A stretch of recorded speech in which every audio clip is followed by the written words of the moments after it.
ಈ ಹೊತ್ತಿನ ಪ್ರಮುಖ 25 ಸುದ್ದಿಗಳನ್ನು ಕ್ವಿಕ್ ಆಗಿ ನೋಡೋಣ.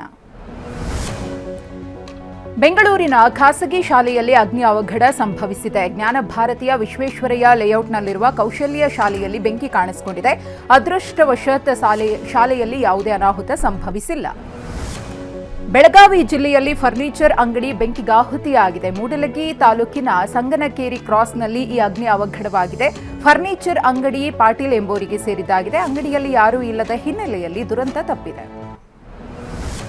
ಜೂನ್ 1, 3 ಅಥವಾ 5ರಂದು ಡಿಕೆ ಶಿವಕುಮಾರ್ ಸಿಎಂ ಆಗಿ ಪ್ರಮಾಣ ವಚನ ಸ್ವೀಕರಿಸುವ ಸಾಧ್ಯತೆ ಇದೆ. ಡಿಕೆ ಜೊತೆ 12ರಿಂದ 14 ಸಚಿವರು ಪ್ರಮಾಣ ವಚನ ಸ್ವೀಕರಿಸಲಿದ್ದಾರೆ. ಲೋಕ ಭವನದಲ್ಲಿಯೇ ನೂತನ ಸಿಎಂ ಪದಗ್ರಹಣ ಸಮಾರಂಭ ನಡೆಯಲಿದೆ ಎನ್ನಲಾಗುತ್ತಿದೆ.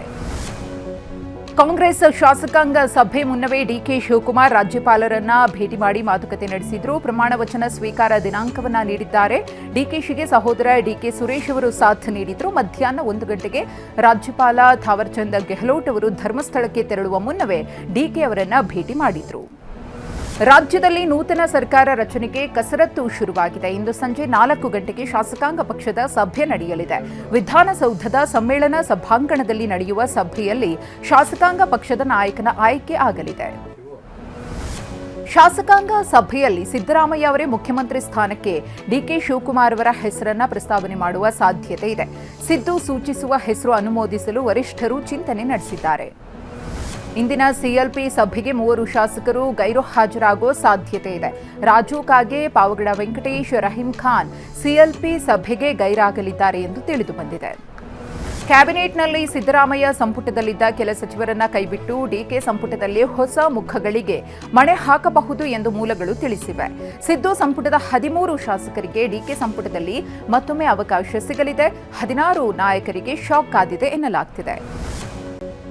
ಮುಂಬರುವ ಡಿಕೆ ಶಿವಕುಮಾರ್ ಸರ್ಕಾರದಲ್ಲಿ 4 ಡಿಸಿಎಂ ಹುದ್ದೆಗಳನ್ನು ಸೃಷ್ಟಿ ಮಾಡುವ ಬಗ್ಗೆ ಚಿಂತನೆ ನಡೆಸಲಾಗುತ್ತಿದೆ. ಹೈಕಮಾಂಡ್ ಪ್ಲಾನ್ ಪ್ರಕಾರವೇ 4 ಡಿಸಿಎಂ ಹುದ್ದೆಗಳು ಸೃಷ್ಟಿಯಾದರೆ ದಲಿತ, ಲಿಂಗಾಯತ, ಅಲ್ಪಸಂಖ್ಯಾತ ಸಮುದಾಯದ ನಾಯಕರಿಗೆ ಪಟ್ಟ ಕಟ್ಟೋಕೆ ಚಿಂತನೆ ನಡೆಸಲಾಗುತ್ತಿದೆ. ಕೆಪಿಸಿಸಿ ಅಧ್ಯಕ್ಷ ಗಾದಿಗಾಗಿ ಮತ್ತೊಬ್ಬರು ಕಣಕ್ಕಿಳಿದಿದ್ದಾರೆ. ಪರಿಷತ್ ಸದಸ್ಯ ಬಿಕೆ ಹರಿಪ್ರಸಾದ್ ಹೆಸರು ಮುನ್ನೆಲೆಗೆ ಬಂದಿದೆ. ಮಂತ್ರಿ ಸ್ಥಾನಕ್ಕೆ ಸತೀಶ್ ಜಾರಕಿಹೊಳಿ ಪಟ್ಟು ಹಿಡಿದರೆ ಹರಿಪ್ರಸಾದ್ ಹೆಸರು ಮುಂಚೂಣಿಗೆ ಬರೋ ಸಂಭವವಿದೆ. ಡಿಕೆ ಶಿವಕುಮಾರ್ ಬೆಂಗಳೂರು ನಿವಾಸಕ್ಕೆ ಹೆಚ್ಚಿನ ಸಂಖ್ಯೆಯಲ್ಲಿ ಭದ್ರತೆ ಒದಗಿಸಲಾಗಿದೆ.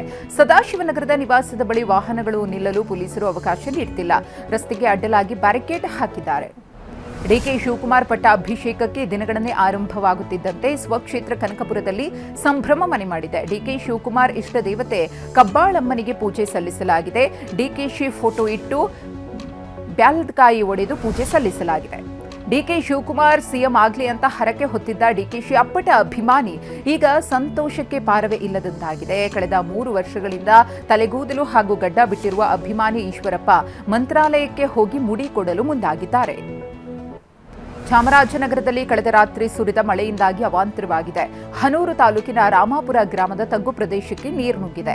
ನೀರು ನುಗ್ಗಿದ್ದರಿಂದ ಮೆಡಿಕಲ್ ಶಾಪ್ ಸಿಬ್ಬಂದಿ ಪರದಾಡಿದ್ರು.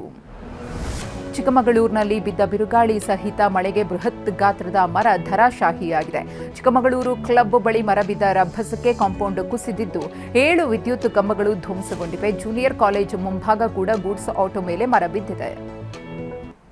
ಚಿಕ್ಕಮಗಳೂರು ಜಿಲ್ಲೆಯಾದ್ಯಂತ ಮಧ್ಯರಾತ್ರಿ ಸುರಿದ ಮಳೆಗೆ ಅವಾಂತರವಾಗಿದೆ. ಬಯಲು ಸೀಮೆಯ ಗ್ರಾಮಗಳಾದ ಲಕ್ಯ, ದೇವರಹಳ್ಳಿ, ಗಾಣದಾಳು, ಸಾದರಹಳ್ಳಿ ಸುತ್ತಮುತ್ತಲಿನ ಮನೆ ಮೇಲ್ಛಾವಣಿಯ ಹೆಂಚುಗಳು ಹಾರಿ ಹೋಗಿವೆ.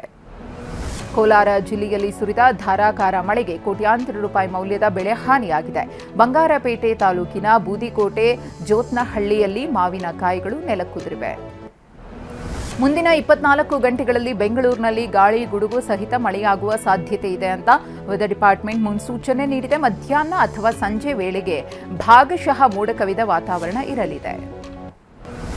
ಚಿಕ್ಕಮಗಳೂರಿನಲ್ಲಿ ಚಾಲಕನ ನಿಯಂತ್ರಣ ತಪ್ಪಿದ ಕಾರು ತೋಟಕ್ಕೆ ನುಗ್ಗಿದ ಘಟನೆ ನಡೆದಿದೆ. ಗಿರಿ ಭಾಗದ ಪ್ರವಾಸ ಮುಗಿಸಿ ಬೆಂಗಳೂರಿಗೆ ತೆರಳುತ್ತಿದ್ದ ಫಾರ್ಚುನರ್ ಕಾರು ಕೈಮರ ಚೆಕ್ಪೋಸ್ಟ್ ಸಮೀಪ ಅಪಘಾತಕ್ಕೀಡಾಗಿದೆ.